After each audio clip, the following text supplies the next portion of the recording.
এমন অবস্থায় কথা বলার মতো সাহস অথবা এই মন মানসিকতাই নেই। কারণ শুধু বাংলাদেশ না, পুরো বিশ্ব যার জন্য কান্না করছে তিনি হলেন আমাদের হাজি ভাই।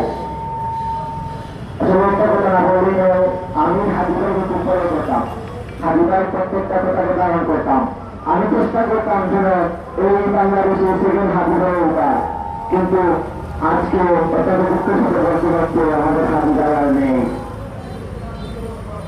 আমি যখন কাজ করতে পারলাম হাজি ভাই শুরু হয়েছেন, সাথে আমি প্রায় 5 মিনিটের মতো কথা বলতে পারি নাই।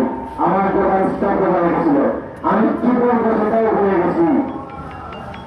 আমি হাজি ভাইয়ের মৃত্যুর যোগ্যতা আমি সমস্ত উপদেষ্টা আইন উপদেষ্টাকে দেব, এবং এই বাংলাদেশের মধ্যে প্রশাসন যে প্রশাসন কোনো কাজে আসছে না, এই প্রশাসন থেকে 15 বছর আওয়ামী লীগের পালন করেছে এবং তাদেরকে ছাঁটাই করা হয় নাই বলে তারা এই বাংলাদেশকে সুস্থ রাখতে পারতেছে না।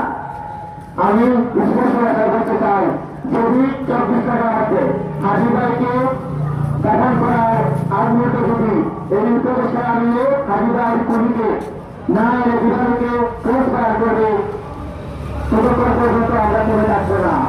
24 ঘন্টা আলটিমেটাম দিলাম, 24 ঘন্টা পর বাংলাদেশের প্রত্যেকটা ঘটনা থেকে উঠবে। এখনো শান্ত আছি, এখনো আমরা বিচার আশা করছি। হাজি ভাই কিন্তু তাকে হত্যা করা হয়, তাহলে খুনিকে যেন এদের বিচার করা হয়। আমরা সেই বিচারের আশায় আছি।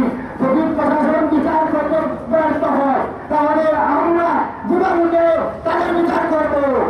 আমাদের যদি একটা রাজ করে আমরা 10টা রাজ করবো, প্রয়োজন হলে আমরা মুক্তি দিয়ে দেবো।